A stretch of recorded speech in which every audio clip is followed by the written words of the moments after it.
The autumn wind whipped through the empty parking lot of Riverside High School as Marcus Thompson stood alone, staring at the football field where his dreams had once soared as high as his touchdown passes. 5 years had passed since he'd walked these grounds as a hero, leading the Ravens to their first state championship in 20 years. Now at 28, he was a ghost haunting his own past, carrying the weight of a conviction that had stolen everything he'd ever worked for. The memories came flooding back as he stood there in the fading daylight. He could still hear the roar of the crowd from that championship game, still feel the leather of the football in his hands as he launched the game-winning pass with 3 seconds left on the clock.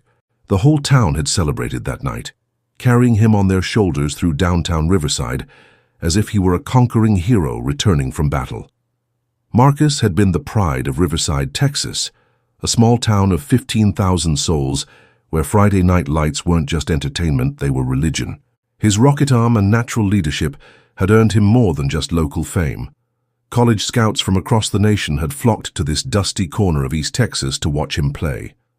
His senior year statistics were legendary: 4,200 passing yards, 48 touchdown passes, and just 6 interceptions. The University of Texas had offered him a full scholarship before his junior season even ended. At UT, Marcus had continued his ascent toward greatness. Despite playing in one of the toughest conferences in college football, he'd thrown for over 3,000 yards in his senior season, leading the Longhorns to a Big 12 championship and a spot in the college football playoff. NFL scouts had been circling like vultures, and his agent, a slick Dallas businessman named Rick Caldwell, had been fielding calls from general managers across the league. Mock drafts had him going anywhere from the late first round to the early third, with most experts agreeing he had the arm strength and football IQ to succeed at the professional level. The future had seemed as bright as the stadium lights that illuminated his every move. Endorsement deals were being discussed, and there had even been talk of him appearing in a commercial for a major sports drink company. Marcus had allowed himself to dream of the life that awaited him: the NFL contract, the big house, the ability to take care of his parents who had sacrificed so much to support his football dreams. Then came the night that changed everything. It was March 15th, 2019, a Friday that had started like any other, but would end with Marcus' world crashing down around him. He had been celebrating his 23rd birthday at Sullivan's Bar downtown with teammates and friends. The celebration had been modest by college football standards. Marcus had never been much of a party animal, preferring to spend his free time studying film or working out. But his offensive line had insisted on taking him out for his birthday, and Marcus had reluctantly agreed. Sullivan's was a typical college bar, dark and crowded, with sticky floors and walls covered in sports memorabilia. The music was too loud, the beer was cheap, and the crowd was a mix of university students and locals who came to catch glimpses of the football players who had put their small college town on the map. Marcus had nursed a couple of beers throughout the evening, more interested in the conversation than the alcohol. He'd been planning to declare for the NFL draft the following week, and his mind was focused on the workouts and interviews that lay ahead. The night was supposed to be perfect. He'd just signed with Rick Caldwell and was preparing for the most important few months of his life. The NFL Combine was just weeks away, and Marcus had been training religiously, his body in the best shape of his life. His 40-yard dash time was down to 4.6 seconds, impressive for a quarterback, and his arm strength had never been better. Pro scouts had been calling him directly, something that didn't happen to many college quarterbacks, but as he left the bar around midnight, stepping out into the cool March air, his world imploded in the span of 60 seconds. Sarah Martinez, a 21-year-old junior at the university studying elementary education, had been at Sullivan's that night too, though she and Marcus had never spoken.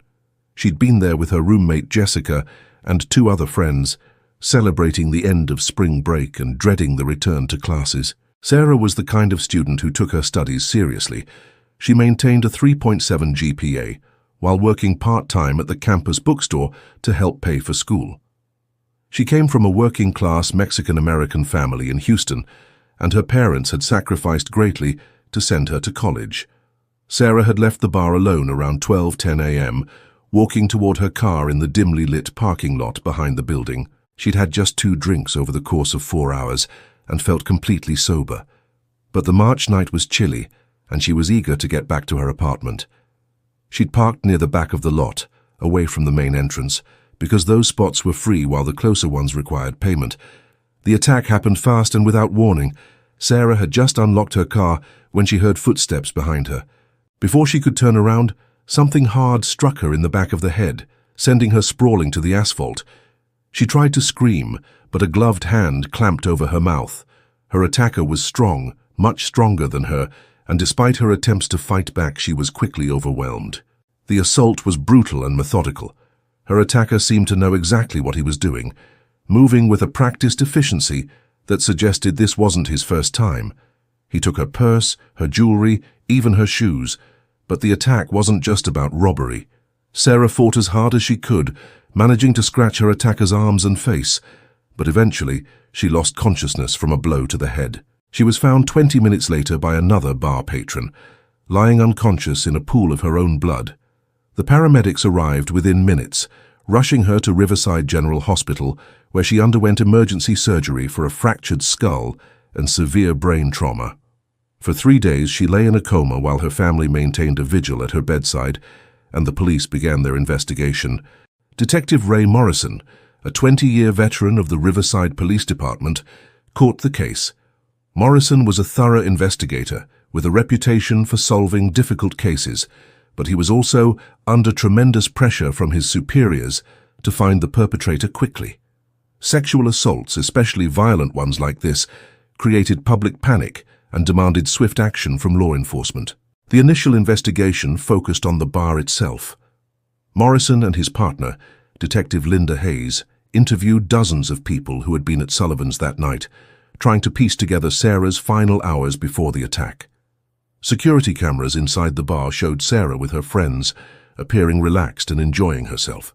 The cameras also captured various other patrons, including Marcus Thompson and his teammates, who had been celebrating at a table near the back of the establishment. The critical piece of evidence came from the bar's exterior security camera, which had a partial view of the parking lot.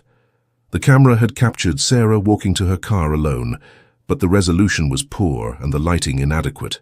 A figure could be seen following her, but the person's face wasn't clearly visible. What was visible, however, was the general build and size of the attacker. Tall, athletic, and moving with the confident stride of someone young and physically fit. Morrison began building a list of potential suspects, focusing on men who had been at the bar that night and fit the physical description. Marcus Thompson's name came up almost immediately. He was tall, athletic, and had been seen leaving the bar around the same time as Sarah.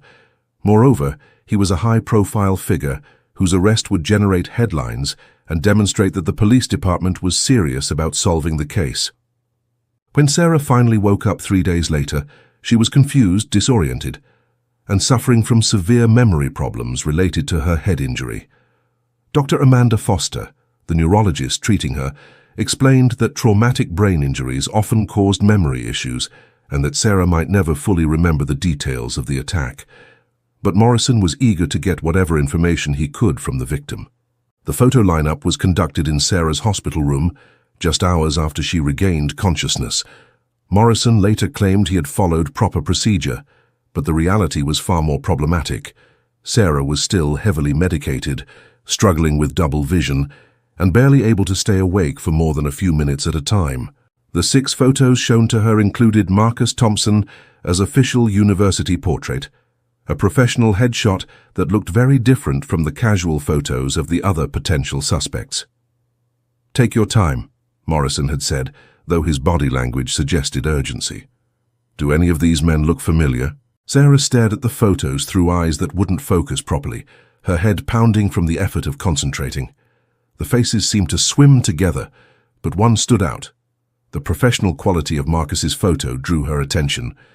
In her confused state, with Morrison standing over her waiting for an answer, she made the identification that would destroy an innocent man's life. "That's him," she whispered, pointing at Marcus's picture with a trembling finger. "I remember his face." The arrest came at dawn on March 20th, 2019.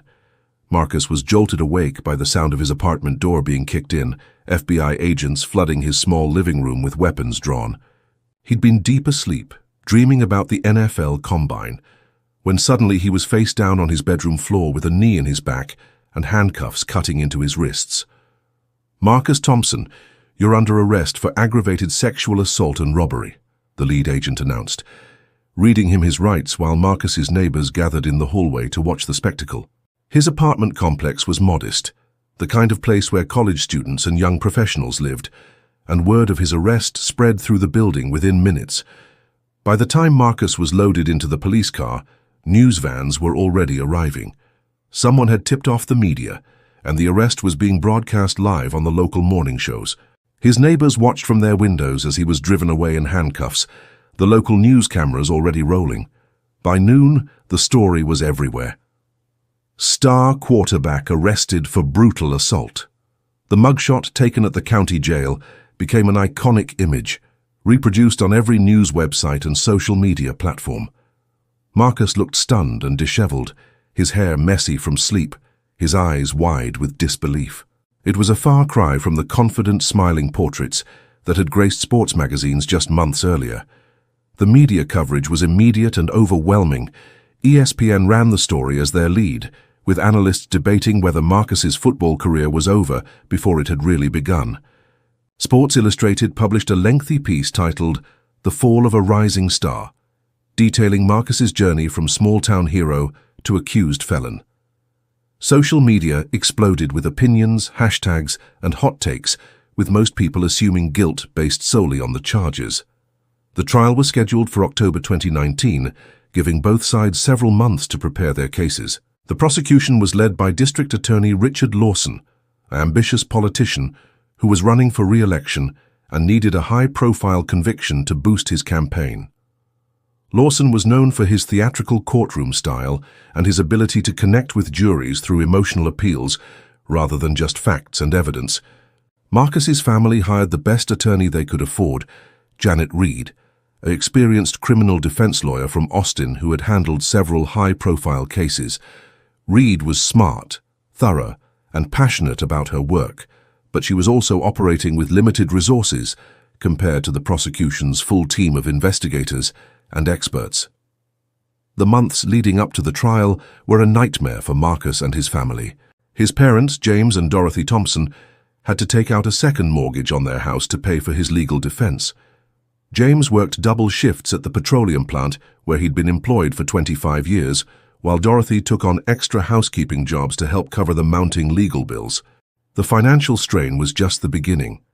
The family faced constant harassment from reporters, protesters, and anonymous threatening phone calls. Someone spray-painted "rapist" on their garage door, and Dorothy's car tires were slashed twice. The stress took a terrible toll on James's health. His blood pressure skyrocketed, and he began experiencing chest pains that worried his wife terribly. Meanwhile, Marcus sat in county jail, unable to make the $500,000 bail that had been set by Judge Patricia Holbrook. The jail was overcrowded and dangerous, with Marcus being targeted by other inmates who saw him as a celebrity they could make their reputation by confronting. He was attacked twice in his first month, once requiring stitches and once leaving him with a concussion that took weeks to heal. The other prisoners treated him with a mixture of hostility and curiosity. Some saw him as an entitled athlete who thought he was better than everyone else, while others were fascinated by his fall from grace.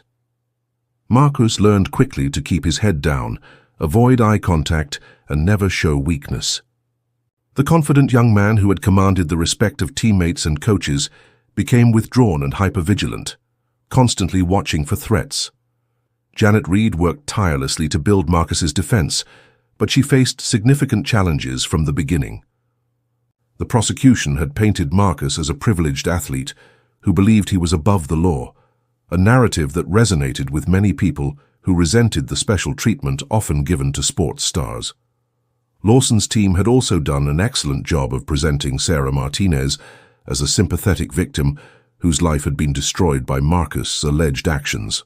The prosecution's case rested heavily on Sarah's identification and the circumstantial evidence, placing Marcus near the scene at the time of the attack.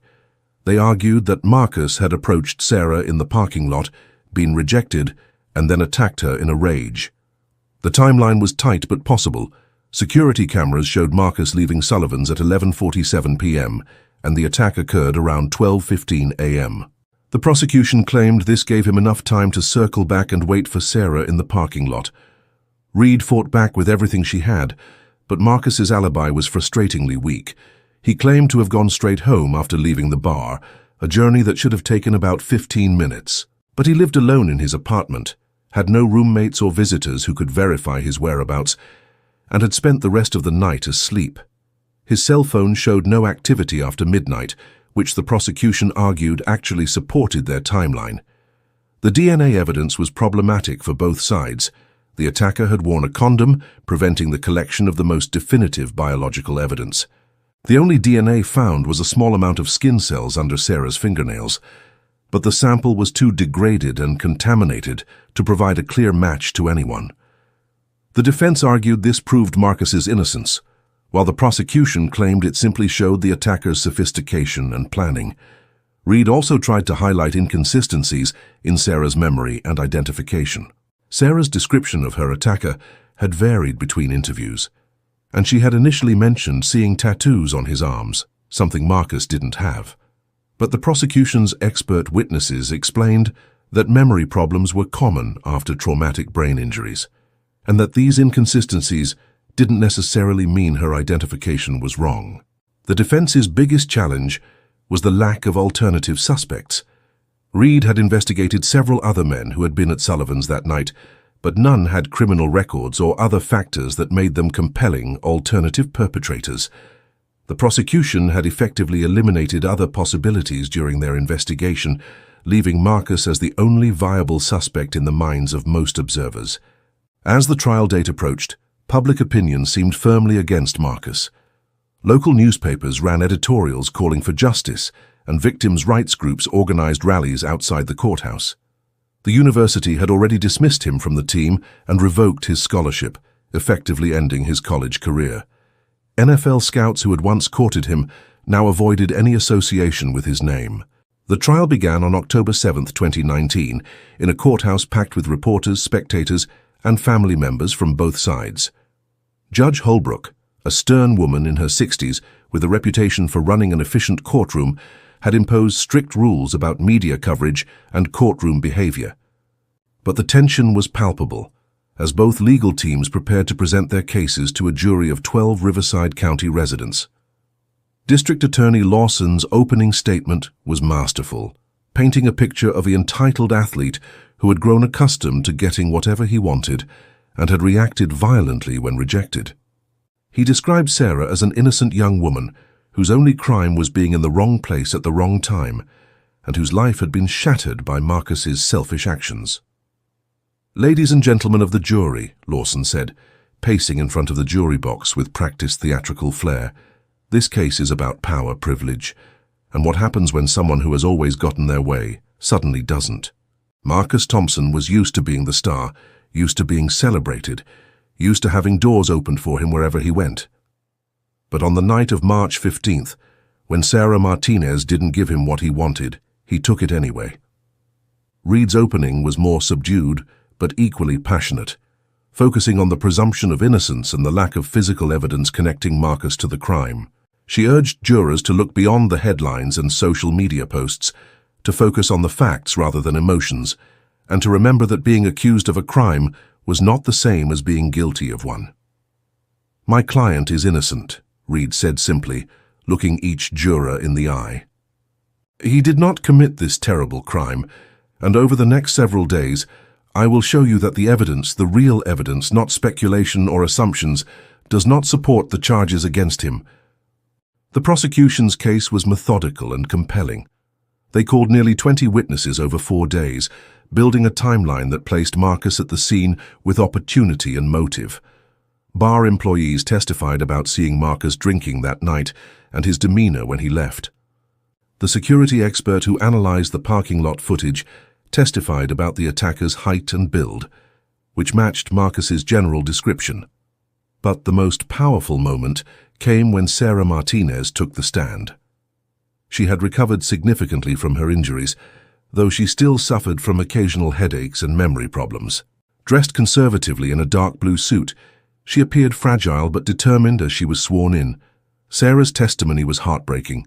She described her life before the attack, her studies, her part-time job, her close relationship with her family. She talked about her dreams of becoming an elementary school teacher and working with children. Then, in a voice that barely rose above a whisper, she described what she could remember of that terrible night. "I was walking to my car," she said, dabbing at her eyes with a tissue. "I heard footsteps behind me, but I didn't think anything of it. Then something hit me in the head and I fell down. I tried to fight, but he was too strong." When asked to identify her attacker, Sarah looked across the courtroom at Marcus with obvious reluctance. "That's him," she said, pointing with a shaking hand. "I'll never forget his face." Reed's cross-examination of Sarah was gentle but thorough. She carefully explored the inconsistencies in Sarah's various statements to police, the effects of her head injury on her memory, and the circumstances of the photo lineup identification. But Reed had to be careful not to appear to be attacking the victim, knowing that would alienate the jury. "Miss Martinez," Reed said softly, "you've been through a terrible trauma, and I don't want to add to your pain. But it's important that we're accurate about what you remember and what you don't remember. Is it possible that the head injury you suffered affected your ability to recall details about your attacker?" "The doctor said it might," Sarah admitted, "but I remember his face. I'm sure it was him." The prosecution also called Dr. Amanda Foster, the neurologist who had treated Sarah, to explain traumatic brain injuries and their effects on memory. Dr. Foster testified that while head injuries could cause memory problems, they could also create vivid, lasting memories of traumatic events. Her testimony seemed to support Sarah's identification while acknowledging the complexity of memory and trauma. Detective Morrison's testimony took up most of the third day. He walked the jury through the investigation step by step, explaining how they had identified Marcus as a suspect and gathered evidence against him. Reed's cross-examination focused on the problems with the photo lineup and the lack of physical evidence. But Morrison was an experienced testifier who handled the questioning smoothly. The defense case began on the fourth day, with Reed calling several character witnesses who testified about Marcus's reputation in the community. His high school coach, former teammates, and professors all spoke about his character, work ethic, and lack of any history of violence or inappropriate behavior toward women.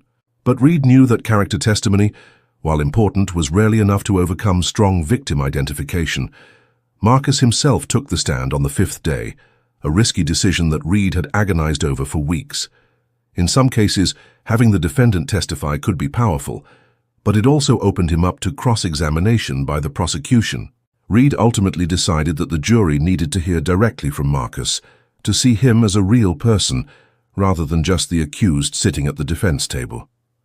Marcus's testimony was straightforward and consistent with his previous statements. He described his evening at Sullivan's, his decision to leave around midnight, and his trip home to his apartment. He denied ever speaking to Sarah Martinez or even noticing her at the bar. His voice remained steady throughout, but observers could see the strain in his eyes and the tension in his shoulders. "I did not attack Sarah Martinez," Marcus said, looking directly at the jury. "I have never hurt a woman in my life, and I would never do anything like what she describes. I am innocent of these charges." District Attorney Lawson's cross-examination was aggressive and designed to rattle Marcus, but the young man held up well under pressure. Lawson tried to paint him as arrogant and entitled, but Marcus's responses were measured and respectful. The prosecution couldn't shake his story or get him to admit to any inconsistencies. The closing arguments took place on October 15th, nearly 2 weeks after the trial began. Lawson's closing was emotional and powerful, focusing on Sarah's courage in testifying and the devastating impact the attack had on her life. He urged jurors not to let Marcus's status as a football star influence their decision. "This is not about football," Lawson said, his voice rising with emotion. "This is about justice for a young woman whose life was forever changed by the defendant's selfish, violent actions. Sarah Martinez has shown incredible courage in coming forward and testifying about the worst night of her life. The least we can do is believe her and hold her attacker accountable." Reed's closing argument focused on reasonable doubt and the presumption of innocence. She systematically went through the prosecution's case, highlighting the weaknesses and gaps in the evidence. She reminded jurors that their job was not to solve the crime or provide closure for the victim, but to determine whether the prosecution had proven Marcus's guilt beyond a reasonable doubt. "Ladies and gentlemen," Reed said, "I don't need to prove that Marcus Thompson is innocent. The law presumes he is innocent, and that presumption remains unless and until the prosecution proves otherwise, with evidence, not speculation. They have not met that burden." The jury deliberated for 18 hours over 2 days, a sign that at least some jurors were taking their responsibility seriously and considering all the evidence carefully. But when they returned to the courtroom on the afternoon of October 17th, their verdict was clear and devastating.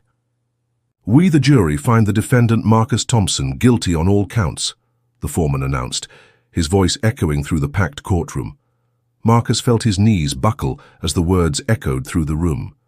The world seemed to tilt on its axis, and for a moment he thought he might faint. Behind him, his mother Dorothy let out a scream that pierced through the murmur of the crowd, while his father James sat in stunned silence, his face grey with shock and grief. Sarah Martinez, sitting in the front row with her family, covered her face with her hands. Rather than looking vindicated, she appeared devastated, as if the verdict had brought her no peace. Her shoulders shook with silent sobs, and her mother reached over to comfort her. Judge Holbrook scheduled sentencing for November 1st, giving the probation department time to prepare their pre-sentence report. Marcus was led away in handcuffs, the reality of his situation finally hitting him with full force. As he was processed back into the county jail, he caught a glimpse of his high school jersey hanging in the courthouse hallway, a donation from the school to honor their local hero. The irony was crushing and complete. The sentencing hearing was brief, but painful. Judge Holbrook, after hearing victim impact statements from Sarah and her family, sentenced Marcus to 15 years in state prison. The judge acknowledged the severity of the crime and the impact on the victim, while also noting Marcus's lack of prior criminal history and the support he had received from the community. "Mr. Thompson," Judge Holbrook said solemnly, "you have committed a serious and violent crime that has forever changed the life of an innocent young woman. While I have considered the letters of support and your lack of criminal history, I cannot ignore the severity of your actions and their impact on the victim." As the bailiff led him away in shackles, Marcus caught one last glimpse of his parents in the gallery. His mother was being supported by relatives, overcome with grief, while his father stared straight ahead with empty eyes. It would be the last time Marcus saw his father as a free man. Huntsville State Prison was a concrete fortress that seemed designed to crush hope itself. Located about 70 miles north of Houston, it was one of the oldest prisons in Texas, housing over 1,800 inmates in conditions that hadn't improved much since the 1960s. The walls were thick, gray concrete that sweated in the humid Texas heat, and the cells were cramped boxes that barely qualified as human habitation. Marcus was assigned to Block C, where the most violent offenders were housed. His celebrity status made him a target from the moment he walked through the doors. Other inmates saw him as either a prize to be conquered or a symbol of everything they hated about privilege and success. The fact that he was convicted of sexual assault put him in particular danger. Even among criminals there was a hierarchy, and those convicted of sex crimes were at the bottom. The first year was hell incarnate. Marcus was jumped twice in his first month, once requiring 18 stitches across his back, when another inmate slashed him with a homemade knife.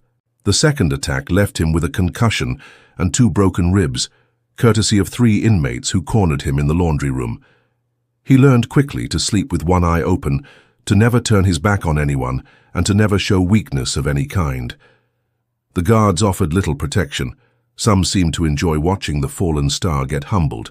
Officer Bradley Walsh, a former high school football player whose own dreams had been dashed by injury, took particular pleasure in making Marcus's life difficult.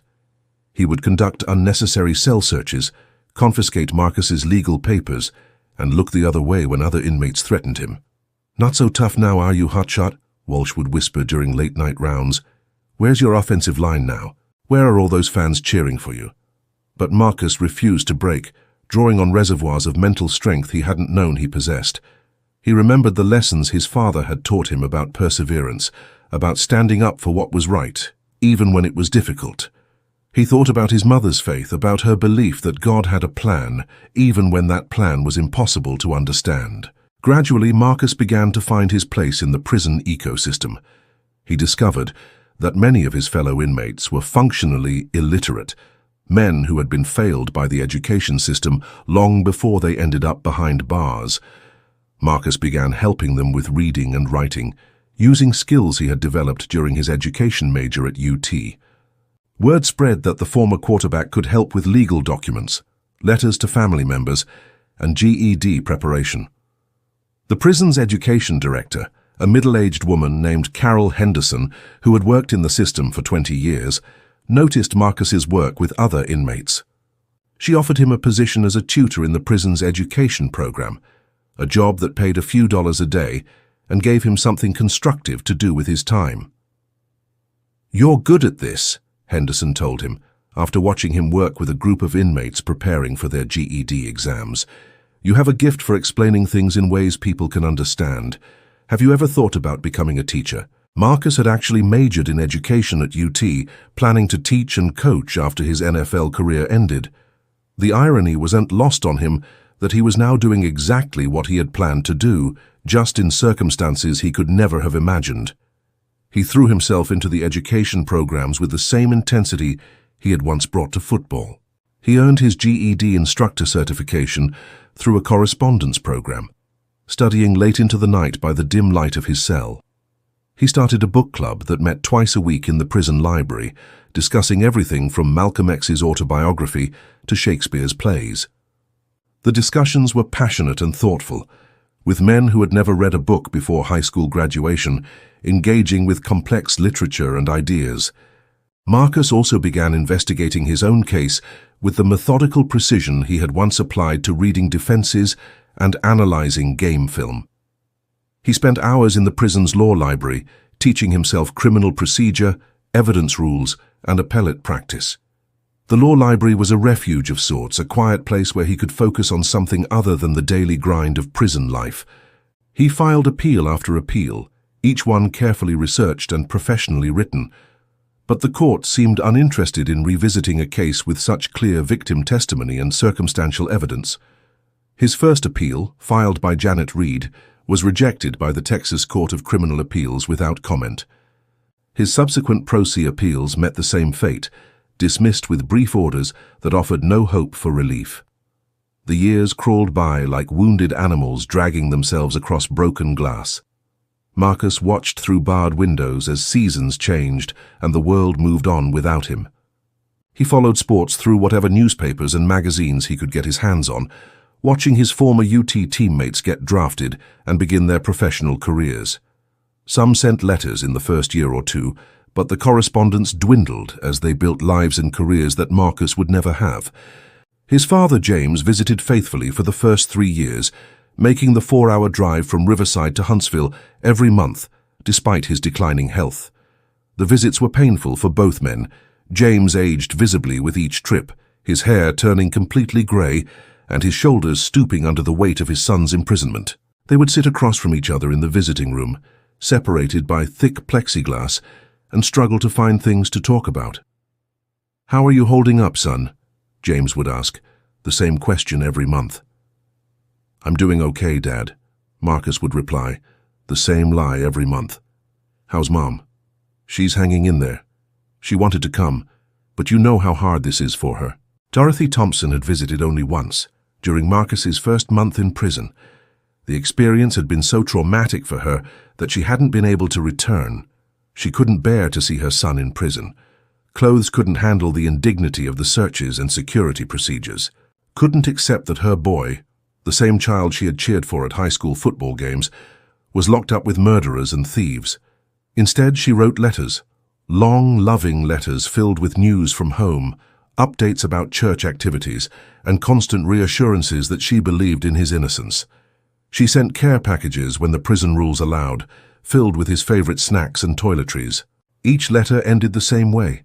"I love you and I'm praying for you every day. God knows the truth and someday everyone else will too." The devastating blow came in March 2021, just over 2 years into Marcus's sentence.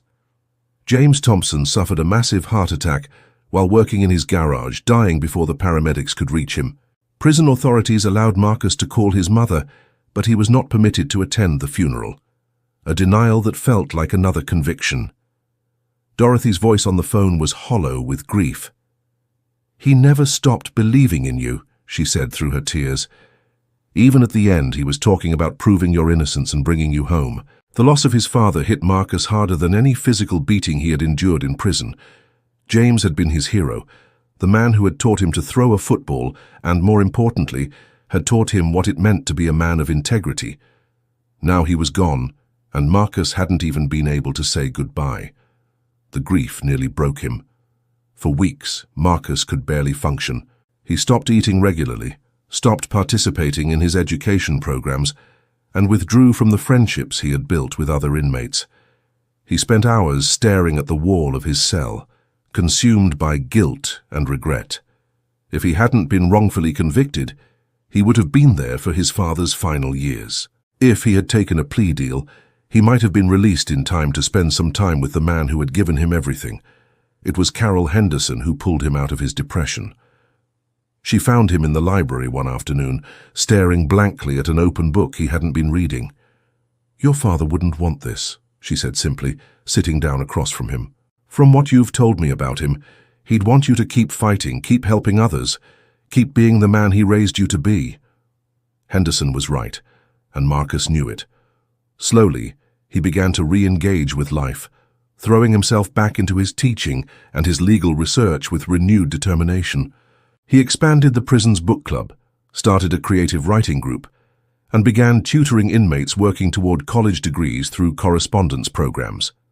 He also intensified his efforts to prove his innocence, spending every free moment researching his case and looking for new angles of appeal.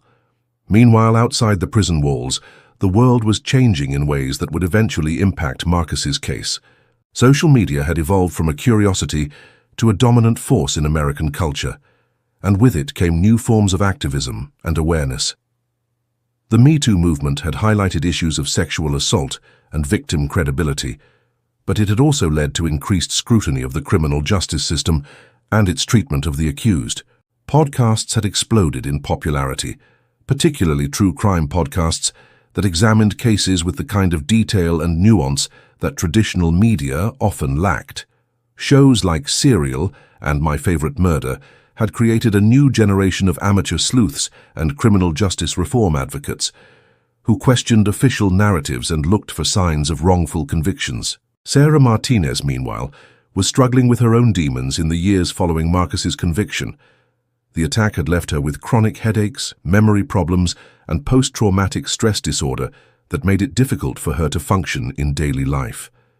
She had been forced to drop out of college, moving back in with her parents in Houston, while she underwent extensive therapy and medical treatment. The trauma followed her everywhere.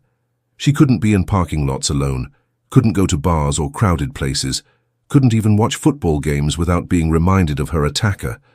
She had tried several times to return to school, but the concentration problems caused by her head injury made it nearly impossible to keep up with coursework. Dr. Lisa Chang, the therapist who had been working with Sarah since shortly after the attack, helped her process not just the trauma of the assault, but also the complicated feelings surrounding the trial and conviction. Sarah felt guilty about the media attention, about the way Marcus's life had been destroyed, about the impact on both their families. Even though she maintained that she had identified the right person, she sometimes wondered if she could have been wrong. "It's normal to have doubts," Dr. Chang told her during one of their sessions. "Trauma affects memory in complex ways, and the fact that you're questioning yourself shows how seriously you take the responsibility of your testimony. But remember, you did what you thought was right with the information you had at the time." Sarah's family had been supportive throughout her recovery, but the strain had taken its toll on all of them. Her parents, Miguel and Rosa Martinez, had spent their savings on medical bills and therapy costs not covered by insurance. Her younger brother Carlos had dropped out of college to work full-time and help support the family.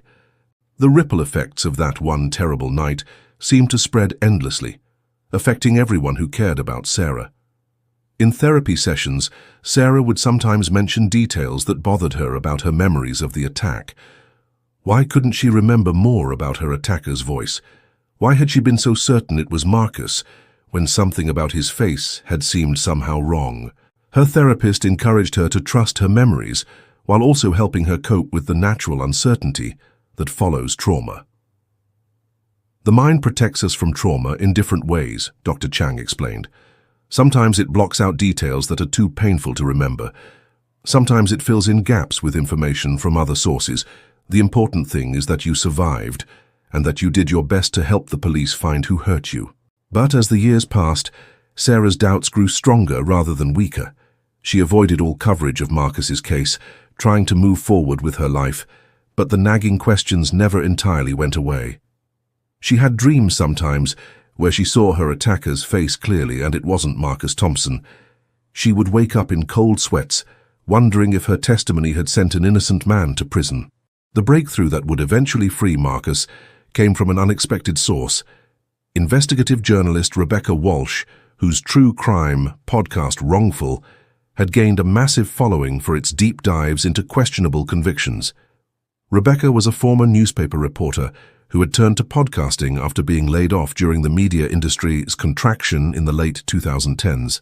Her show had already helped exonerate 2 innocent men, and Marcus's case had all the elements that drew her interest: a high-profile defendant, questionable evidence, and nagging inconsistencies that other journalists had overlooked.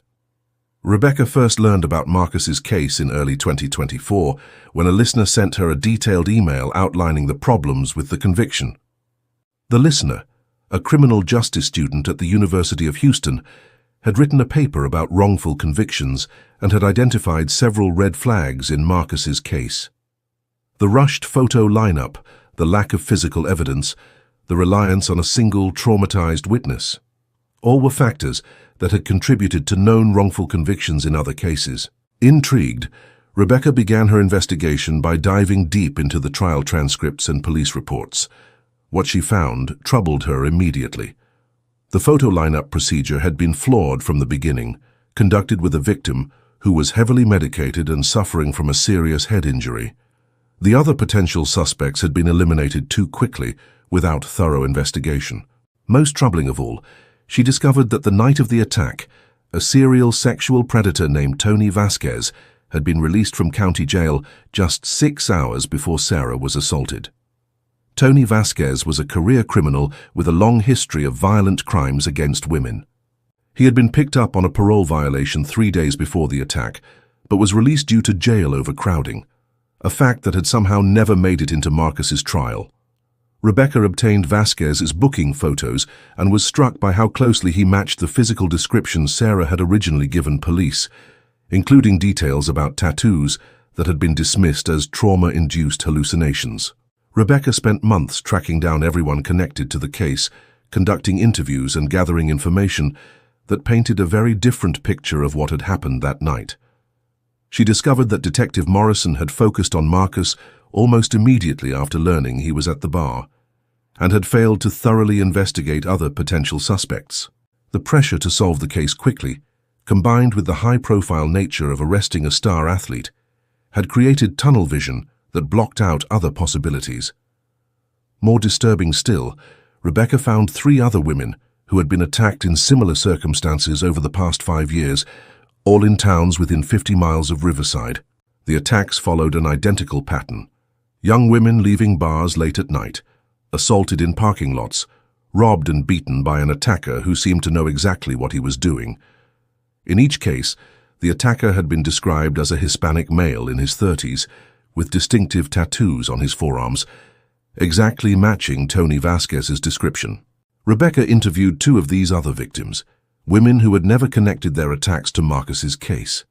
Maria Santos had been assaulted outside a bar in Beaumont just 8 months after Sarah's attack. Lisa Chen had been attacked in similar circumstances in Longview 2 years later. Both described their attacker in terms that matched Vasquez perfectly, and both mentioned details that were never released to the public, but were consistent with Sarah's original description of her attacker. "He had this accent," Maria told Rebecca during a recorded interview. Not heavy, but definitely there, and these tattoos on his arms like tribal designs or something. I told the police about them, but they said I might be confused because of the trauma. Sarah took a deep breath before answering. I need to tell the truth, she said, her voice barely above a whisper but carrying clearly through the studio. I don't think Marcus Thompson attacked me. The words hung in the air like a thunderclap. Strawn, a veteran interviewer who had conducted thousands of interviews, was visibly moved by the courage it had taken for Sarah to make that statement. The interview continued for 20 minutes, with Sarah describing how listening to Rebecca Walsh's podcast had triggered recovered memories and made her realize she might have identified the wrong person. She talked about the problems with the original photo lineup, her confusion and medication following her head injury, and the pressure she had felt to identify someone, anyone, who could be held responsible for her assault. I was so traumatized, so confused, Sarah explained through tears. The police showed me his picture and said he was their main suspect.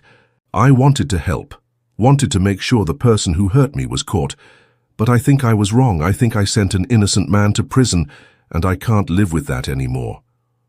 She described the details she now remembered more clearly. Her attacker's accented voice, the tattoos on his arms that she had tried to report but were dismissed. The feeling that something about Marcus's face in the photo lineup hadn't seemed quite right even as she identified him.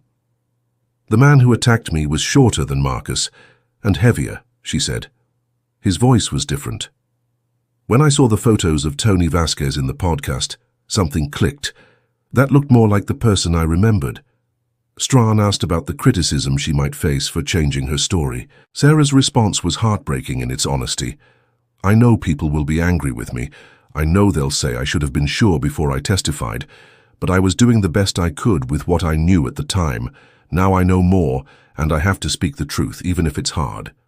The interview sent shockwaves through the criminal justice system and beyond. Social media exploded with reactions ranging from support for Sarah's courage to anger at the system that had failed both her and Marcus. Legal experts appeared on every news channel to discuss the implications.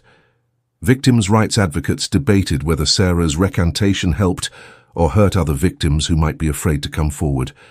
Within hours of the interview airing, protesters had gathered outside the Texas governor's mansion, demanding Marcus's immediate release. The hashtag #MyChulFreeMarcos began trending worldwide, with millions of posts supporting his exoneration. Professional athletes, celebrities, and politicians joined the chorus demanding justice. Inside Huntsville State Prison, Marcus was in the recreation yard when word spread that something big was happening.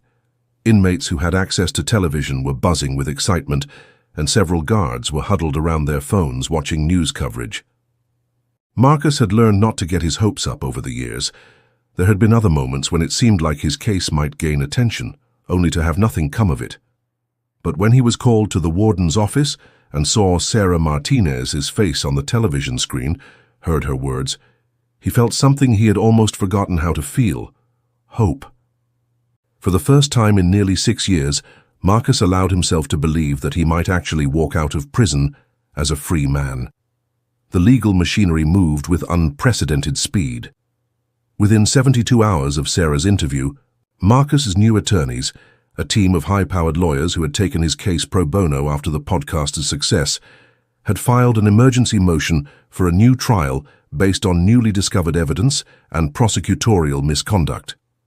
The motion was supported by extensive documentation from Rebecca Walsh's investigation, expert testimony about eyewitness identification problems, and Sarah's recantation. District Attorney Richard Lawson, now in his final term and facing intense political pressure, found himself in an impossible position. His original prosecution of Marcus had been a centerpiece of his tough-on-crime platform, but the evidence of his office's misconduct was overwhelming. After consulting with his staff and legal advisors, Lawson announced that his office would not oppose the motion for a new trial. "In light of new evidence that has come to light," Lawson said in a carefully worded statement, "and in the interest of justice, our office will not oppose Mr. Thompson's motion for a new trial.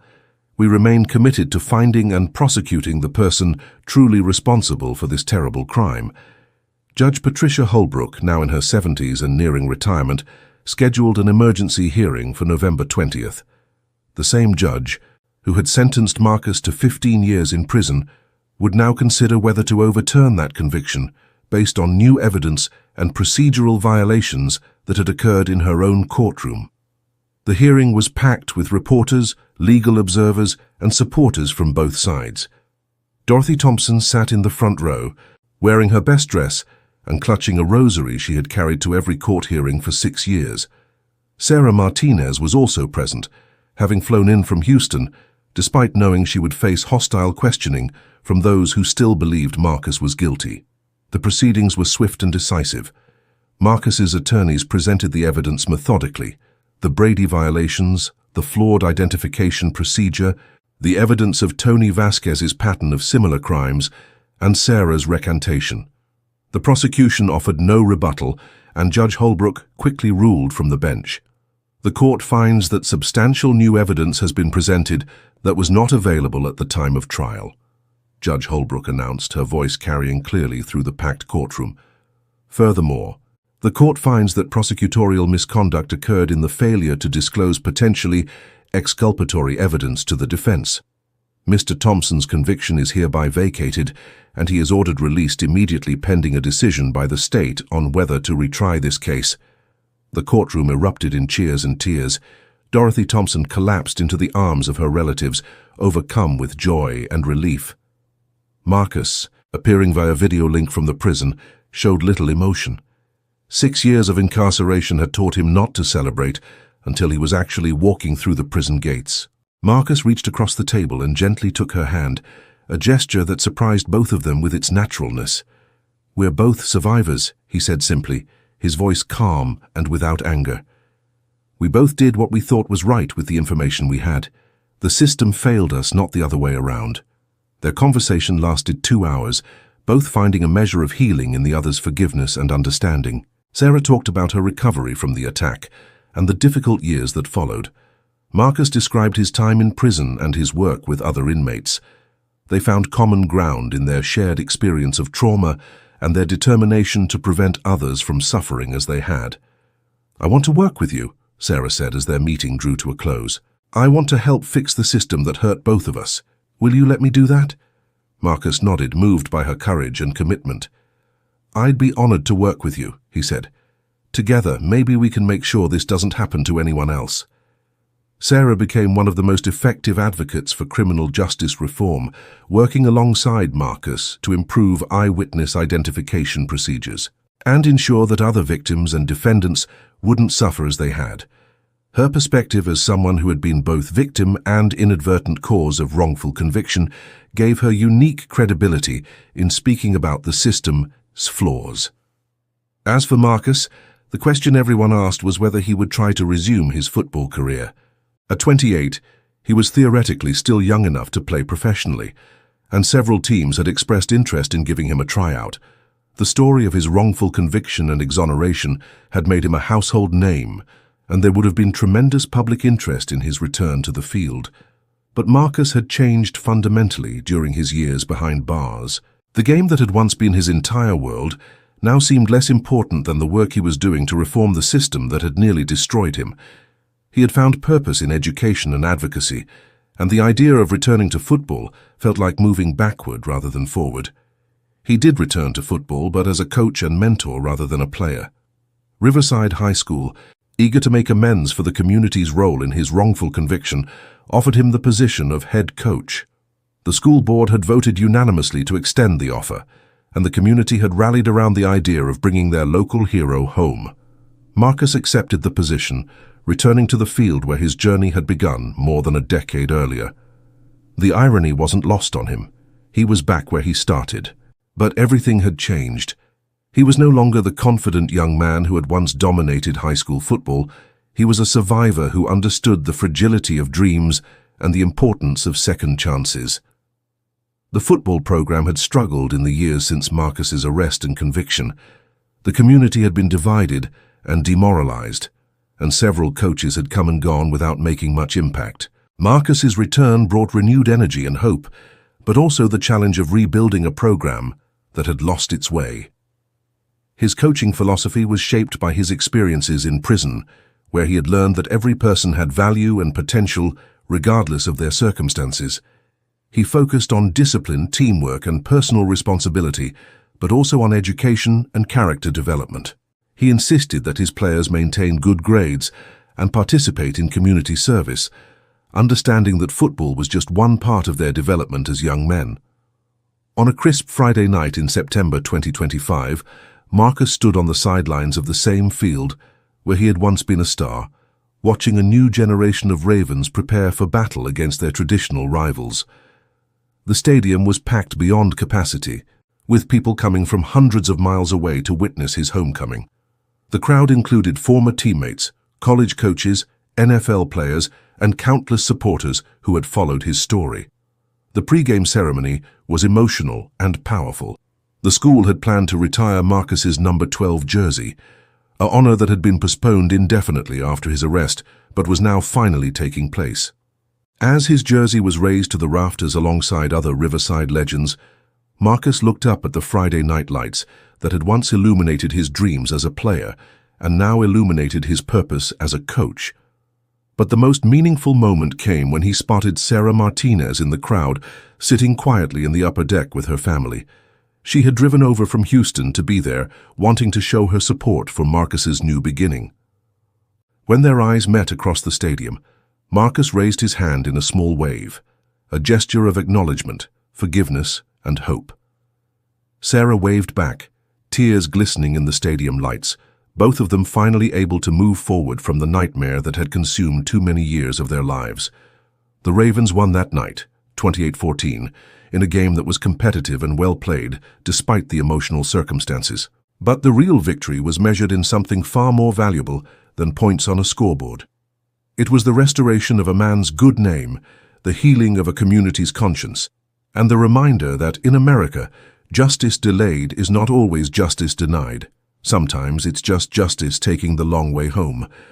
The story of Marcus Thompson became more than just another wrongful conviction case. It became a testament to the power of truth, the importance of perseverance, and the possibility of redemption, even in the darkest circumstances. His case led to significant reforms in Texas law enforcement, including mandatory double-blind lineups, improved documentation of eyewitness interviews, better training for officers investigating sexual assault cases, and increased funding for public defenders. But perhaps more importantly, it reminded America that behind every headline about crime and punishment are real human beings whose lives hang in the balance.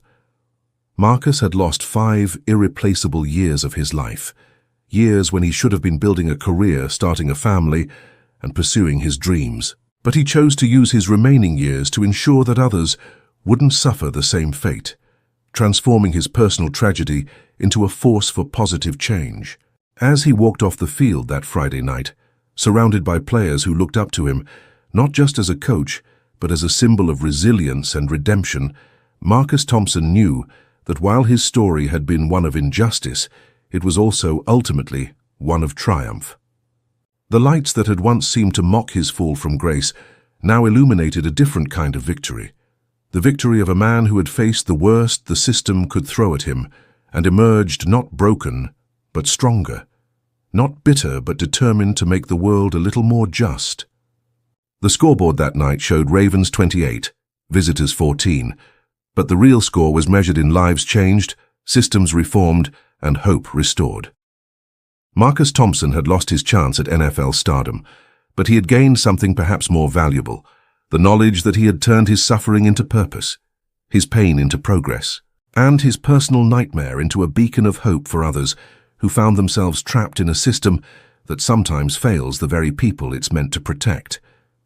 In the end, Marcus Thompson's story was about more than football, more than wrongful conviction, more than the criminal justice system. It was about the indomitable human spirit, the power of truth to eventually prevail, and the possibility of redemption even in the darkest circumstances. It was a reminder that sometimes the most important victories happen not on the field, but in the quiet moments when justice finally finds its way home and broken lives begin the long process of healing.